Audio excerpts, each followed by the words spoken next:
प्रत्येक तालुका आणि शिवसेना पक्षाच्या वतीने जे काही आलेले पदाधिकारी यांनी जे काही आदिवासी ग्रामीण भागातील ज्या काही महिला आहेत यांना विविध योजनेचे मार्गदर्शन व तसेच शिवसेना पक्षाच्या वतीने जे काही गरजू लाभार्थी त्यांना कर्ज सुविधा अशा विविध योजनांची माहिती ही दिलेली आहे. तर आपण त्यांना सविस्तर माहिती विचारू. काही स्वतः करू शकता, तुम्हाला आमची गरज नाही, पण तरी पण आम्ही तुमचे एक सहयोगी म्हणून तुमच्या बरोबर राहू. बाई आपण इथे मी प्रत्येक तालुक्यामध्ये एक गोष्ट सांगते, कारण काल आम्ही सुरगाण्यात होतो तिथे पण एकच प्रश्न होता, रोजगार नाही. काही सांगता गावापाड्यातून बाहेर यावं लागतं, चालत यावं लागतं, रस्ते नाहीये, गाड्याचं साधन पण बसेस तेवढ्या नाही. आपण आपल्या शासनाच्या मंत्र्यांकडे सांगू, पण सगळ्यात पहिला माझ्या घरची चूल रोज पेटली पाहिजे म्हणून मला रोजगार हवा. 4 महिन्यानंतर काय करायचं, तर काल आम्हाला कळलं एकीकडे नाचणी पीक पिकतं, तसं तुमच्याकडे काय पिकतं. आता तुम्हाला माहितीये भाईंनी सांगितलं की ते म्हणजे मी कधी ऐकलंही नव्हतं, बांबूचा काय प्रकार असतो त्याचं लोणचं बनतं, मी मुंबईकर मी ऐकलेला नाही, पण तुमच्या इथे तो बनवला जातो. त्याला बाजारपेठ नाही का, कारण आपण आपलं बचत गट करतो, बँकेमध्ये पैसे टाकतो, ते पैसे काढून तुझ्या वर्षाला घे 1.5%, तुझ्या लग्नाला घे 1.5%, याच्या पलीकडे आपण जात नाही. कारण आपण एका ठिकाणी बसतो, ऐकतो, घरी जातो, कालचं बरं होतं आणि विसरून लागेल किंवा टेबल लागेल ते आपण आमच्या पद्धतीने आम्ही उपलब्ध करून देऊ. तुम्ही फक्त धाडस करा. आणि व्यवसायासाठी कधीही लाजू नये महिलांनी. व्यवसाय हा आपला चहाचा असेल किंवा झुणका भाकरचा असेल. तसंच मला हे पण सांगायचं आहे, करंजाळी गावातील ज्या महिला आहेत त्यांना मला विनंती करायची आहे की पेठची महिला करंजाळीला हे चालवते, आपलं काय त्याला म्हणतात, शिवभोजन थाळी. मी करंजाळीच्या गावातून आलेल्या सर्व महिलांना विनंती करतो, तुम्ही परत महिला ग्रामसभा घ्यायला लावा त्यांना. आणि एक पेठची महिला, व्यापारी वर्गाची महिला आज आपल्या हक्काचं तोंडातला घास ती जर खात असेल, तिला 2 हे आहेत शिवभोजन, तिने पेठचं बघावं, करंजाळीच्या आमच्या करंजाळी गावातलं आमच्या महिलांना मिळावं. आणि मग सरपंच असेल त्याच्याकडे हेट करा. एक दिवशी झिरवा साहेब आले का, यांना पण आपल्याला भेटायचं आहे की आमच्या हक्काचं हे दुसऱ्याला का देता तुम्ही, कारण हे वरच्या लेवलने होऊन आलेलं आहे. तिथं ठीक आहे, आता काम करायला ती उभी दोन तरी आपली तालुका प्रमुख आहे, पण तिला काय भेटतंय, तिला काही रोजाय तेवढं असेल. पण माझं म्हणणं आहे, करंजाळी गावातल्या एखाद्या बचत गटाला भेटलं तर ते चांगलं आहे. शासन 50 रुपये देत, हे पण एक दिवसात, एकच दिवसात त्याला तो पर्याय करू आपण. काही ठिकाणी दादागिरी करावं लागते, ते आम्ही करतोय बरं का.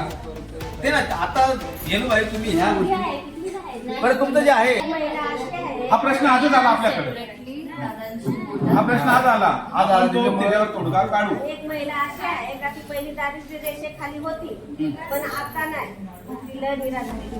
मी काय सांगतो त्याच्यासाठी एक पर्याय दुसरा आहे, ऑप्शन आहे. ऐकून घ्या येणू भाई, याला ऑप्शन आहे. ज्याचं दारिद्र्य रेषेमध्ये नसेल ते 21,000चा उत्पन्नाचा दाखला जो आहे तो तलाट्याकडून 21,000चा दाखला करू म्हणजे काढून आणि आपल्याला ते प्रकरण मंजूर करता येते. तुमचे जे तहसील मधले जे कोणते जो प्रश्न असेल ना, प्रत्येक महिलेला आमचं एक आपल्याला संघटना वाढवायची आहे, तळागाळात जाऊन काम करायचे आहे. स्वार्थ नसला पाहिजे, फक्त जे आहे ना जे अडचणीत आहेत ते आमच्याशी संपर्क साधायचा, त्याचं काम आपण करणार. गेलो भाई आता हा शब्द देतो, काही समज शब्द देतो, पुढच्या मीटिंग पर्यंत त्याचं काम झालं असेल एवढं आम्ही तुम्हाला शब्द देतो. पहिले ते वर्षभरापूर्वी झालेली आहे, परंतु महिलांचं संघटन हे चांगल्या पद्धतीने व्हावं आणि त्यांनी समाधान व्यक्त केले. पेठच्या आता 2-3 गावच्या महिला आहेत, करंजाळीच्या मंडी आणि हेच पण आहेत जरा, तरी सुद्धा उपस्थिती चांगल्या पद्धतीने 75% 3 गावात उपस्थिती आहे. त्यांनी खरं समाधान व्यक्त केले. पण तत्पूर्वी आपण आपल्या तालुक्याच्या वतीने त्यांचा आलेल्या पाहुण्याचा सत्कार करणं हे आपलं कर्तव्य आहे.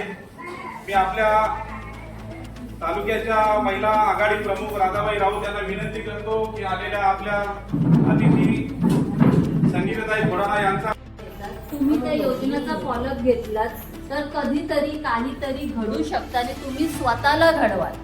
म्हणून माझ्या मते आपली दुसरी मीटिंग जेव्हा काही लागेल ना, तर बचत गटाचे अध्यक्ष मुंबईवरून तुम्हाला उद्योग कसा सुरू करायचा याचं मार्गदर्शन करायला माणूस.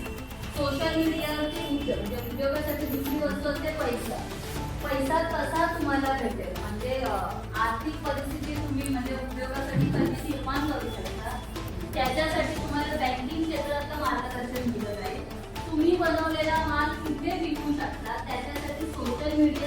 किंवा भगवानचा आहे गडबड झाली तर मग बरं. पण मॅडम मला असं म्हणायचं आहे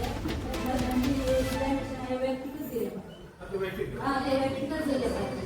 मग तुमचं काय जे काम आहे ना ते महिला रोजगार आमचं गाव आहे ना तर आमचे आम्ही गटात आहे आमचे व्यवहार आहेत ना ते आम्हाला तुमचीच माहिती नाही खरंच माहिती नाही. आपण काय करू त्याचा आपण हे ताई ही आपली संघटना आहे ना हे दोन मिनिटं नाही. आपली सक्सेस झाली आपण सुरुवात करू थोडंसं शांत कारण तुमची मुलगी आपण येऊन आमच्या भरोशाला महिला आम्ही जाऊन आम्ही हे आपले गट प्रमुख असो शाखा प्रमुख असो हे आमची सगळी पूर्णपणे संघटना एकत्र येऊन आम्ही ही संघटना वाढवत चाललो.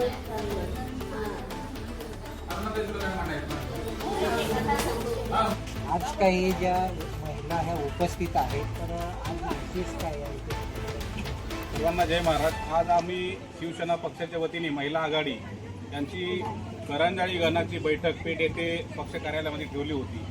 आजचा जो काही विषय होता तो संघटनात्मक पक्षाची महिला आघाडीची बांधणी, त्यानंतर शासनामार्फत विविध राबवल्या जाणाऱ्या विविध महिलांसाठी ज्या योजना, संजय गांधी निराधार असेल, रेशन कार्ड असेल, लाडकी बहीण असेल, एस टीमध्ये 50% प्रवास सवलत असेल, काही वैयक्तिक लाभाच्या योजना असतील, अशा पद्धतीने ज्या काही महिला सबलीकरण, स्वतःचं कुटुंब, स्वतःचा उदरनिर्वाह कशा पद्धतीने करायचे याच्या संदर्भात आम्ही आज ही महिला मेळावा बैठकीचं आयोजन केलं होतं.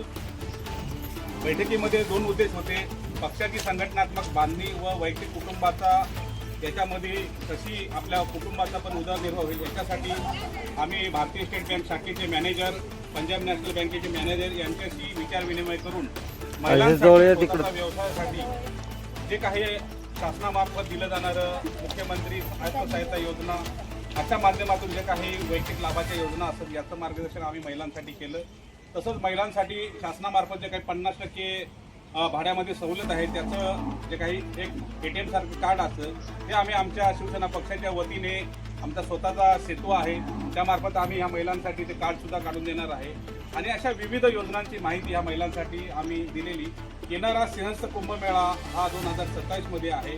तर आम्ही जे काही शिवसेना पक्षाच्या आमच्या महिला आहेत करंजाळी गणातल्या यांच्यासाठी आम्ही पक्षाच्या वतीने विविध अशा त्यांना योजना त्या माध्यमातून मिळवून देणार आहोत की रस्त्यावरती रसवंतीगृह असेल, शिवभोजन थाळी असेल किंवा लिंबू सरबत असेल किंवा झुणका भाकर केंद्र असेल, नागलीची भाकर असेल, अशा विविध ग्रामीण भागातल्या ज्या काही रानभाज्या आहेत याच्या माध्यमातून जे काही शरीरासाठी चांगलं पौष्टिक असतं किंवा विविध व्यवसाय करायचा असेल तर आंब्याचं लोणचं, करवंदाचं लोणचं, हळवाचं लोणचं, बांबूचं लोणचं, अशा विविध काही योजना आहेत शासनाच्या.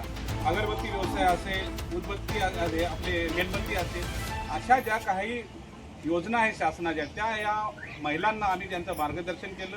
त्यांच्या बचत गटाचं रजिस्ट्रेशन करायला लावलं जेणेकरून केंद्र शासनाने सुद्धा एक योजना काढलेली आहे महिला बचत गटासाठी की महिलांना शेतीची उपयुक्त अवजारं, मग ट्रॅक्टर असेल, मळणी यंत्र असेल, रोटर असेल, ह्या विविध ज्या काही शासनाच्या योजना आहेत त्या सुद्धा महिलांना बचत गटाला मोफत मिळत असतं. अशा माध्यमातून आम्ही आज ज्या काही करंजाळी गणातल्या करंजाळी गावातल्या आलेल्या महिला यांना आम्ही मार्गदर्शन केलं पक्षाच्या माध्यमातून. त्यांचे वैयक्तिक बचत गट स्ट्रॉंग करायला लावले आणि जे काही एक महाराष्ट्र शासनाची एक DBT योजना आहे की स्टेट बँक आणि PNB बँक यामध्ये वैयक्तिक लाभ 15,000चा असतो, विनामूल्य असतं. ते आम्ही महिलांना सांगितलं की जास्तीत जास्त आपल्या व्यवसायासाठी, आपल्या कुटुंबासाठी किंवा आपल्या शेतीसाठी ह्या योजनेचा लाभ घ्यावा असं आम्ही आमच्या महिलांना मार्गदर्शन केलं. आणि पक्षाचं बळकटीकरण पण पक्षाचं पण काम होणार आणि त्यांचं वैयक्तिक पण काम होणार.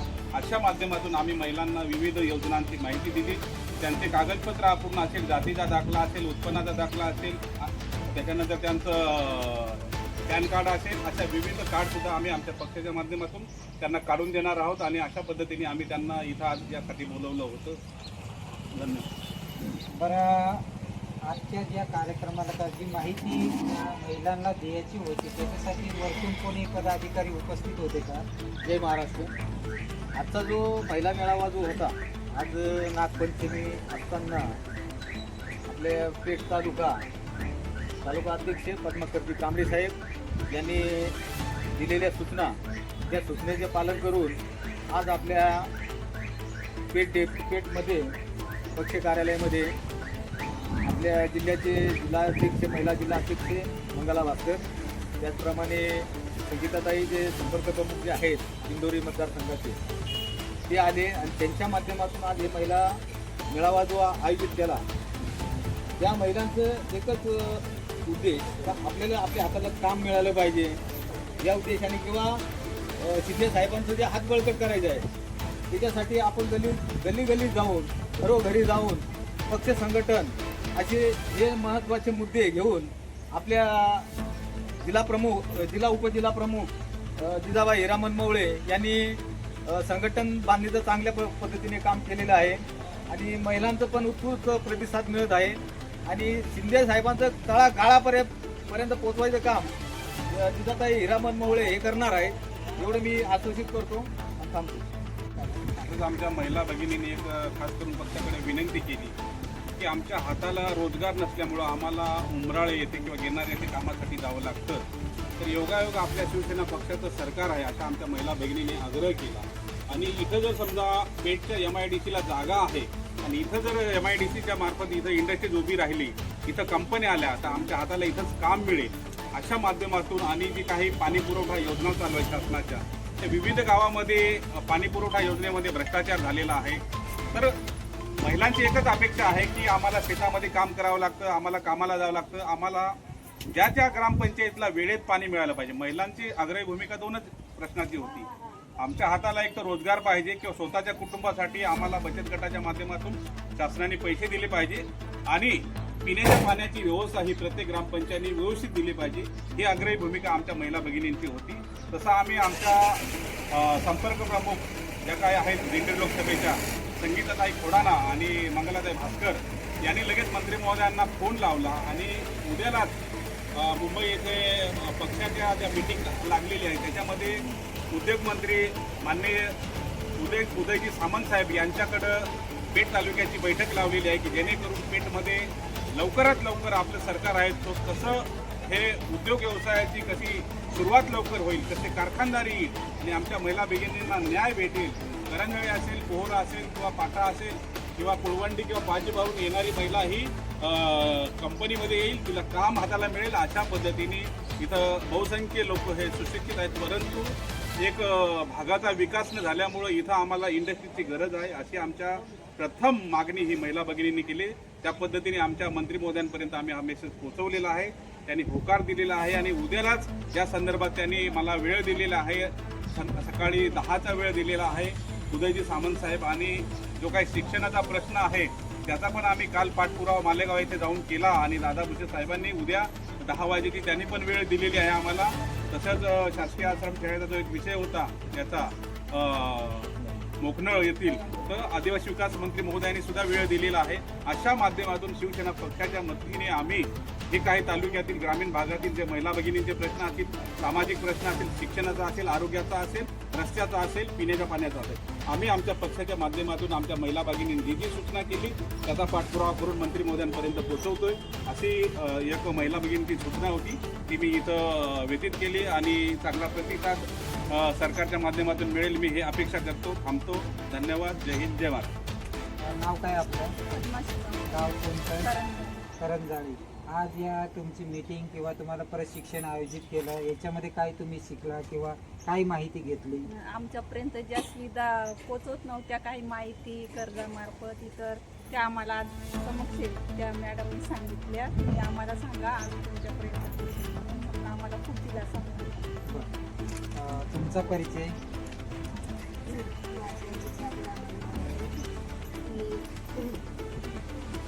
महिला आघाडी शिवसेना नाशिक उपजिल्हा प्रमुख. आज ह्या महिला जे तुम्ही बोलवलं तर ज्या काही सरकारच्या योजना आहेत त्या योजनेचा पाठपुरावा तुम्ही स्वतः त्यांच्या माध्यमातून करून घ्या आणि त्यांना रोजगार निर्मितीसाठी मदत करायला असं वाटतं. तर तुमचं म्हणणं काय आहे की तुमच्या म्हणजे अशा महिलांच्या तुमच्याकडे अपेक्षा काय आहे? खरोखर या महिलांना हाक मारली तेव्हा त्या आज धावून येतात. तर खरोखर त्या महिलांसाठी त्यांचा पाठपुरावा करून त्यांची कोणतीही समस्या असो, एखादं रेशन कार्ड असो किंवा एखादा लाडकी बहीण असो, कोणतंही काम असो तिथं धावून जावं आणि ते काम करू. सांगा. सुमन कृष्णा गवळी बरं. कोर गट. आज गट प्रमुख, आज तुमची प्रशिक्षण किंवा तुम्हाला माहिती जी काही पदाधिकारी कोण आले होते तुम्हाला माहिती देण्यासाठी? संगीता ताई होत्या बरं. आणि मंगला भास्कर ह्या दोघी ताई होत्या. कसं तुम्हाला मार्गदर्शन कसं केलं, काय सांगितलं? हा, ते महिला बचत गटासाठी काही म्हणजे योजना आहे बरोबर. त्या महिलांना माहीत नव्हत्या. तर त्या आल्यानंतर त्यांनी कसं काय करायचं सर्व माहिती दिली आणि महिलांना दिलासा दिला. महिला आता याच्या पुढे मजबूत होतील. तुम्हाला काही लागलं तर ते आम्ही आमच्या मार्फत तुम्हाला जे पोहोचवायचं म्हणजे तिथे काही कमी पडणार नाही याची काळजी घेऊ असं त्यांनी सांगितलं. हा, आई नाव काय तुमचं? गाव कोणतं? करंजाळी. करंजाळी. बरं, ह्या महिला आल्या त्यांच्यासोबत तुम्ही पण आल्या, काय कारण काय आहे तुमचं? मग आम्हाला ह्याच अपेक्षा बरोबर. रेशन कार्ड रेशन कार्डाचं काही रोजगार पाहिजे. बरोबर. मग आज काही माहिती दिली का तुम्हाला? दिली का?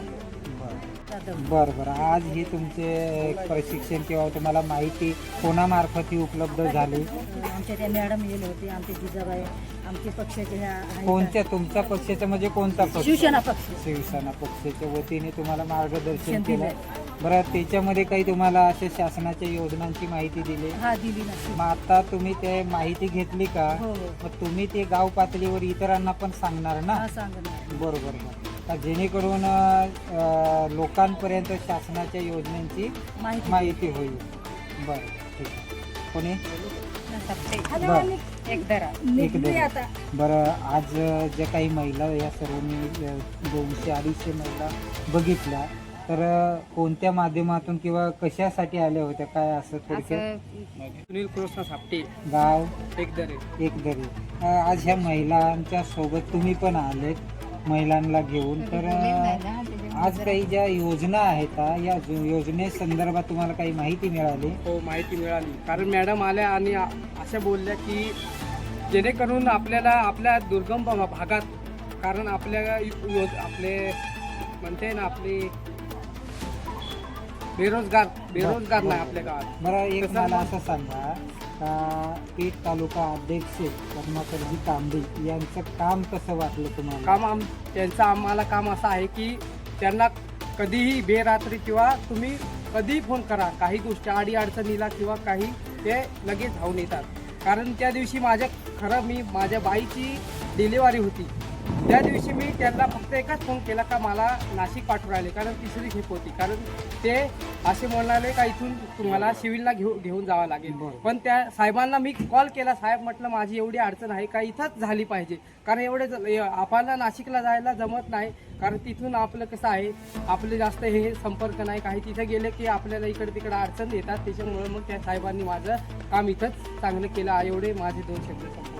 बरं, या सुनील भाऊच्या म्हणण्यानुसार आरोग्य सुविधा ही तालुक्यात एक गंभीर चिंता विषय आहे आणि आरोग्य संदर्भात छोट्या छोट्या गोष्टीवर जर समजा प्रत्येकाला नाशिकला पाठवलं तर मग हे तालुक्यावर आरोग्य आर्यच आहे किंवा आपण सिव्हिल हॉस्पिटल म्हणतो.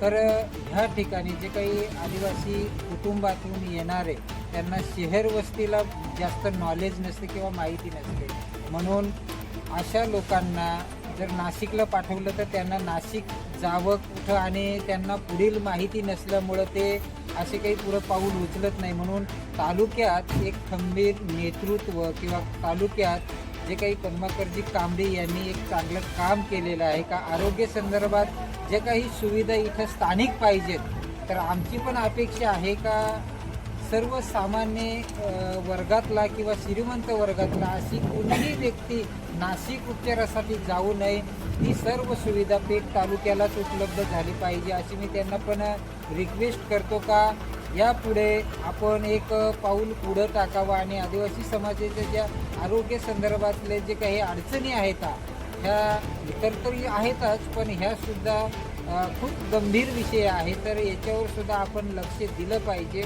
आणि दुसरा विषय, जे कोणी बॉडीवरती आहे, आरोग्य विभागाची जी काही बॉडी आहे, त्या बॉडीवर जे लोक आहेत ते कुठले आहेत, कोण आहेत, अजूनही परिचित नाही, तर ही सर्वस्व जबाबदारी त्यांची सुद्धा आहे का?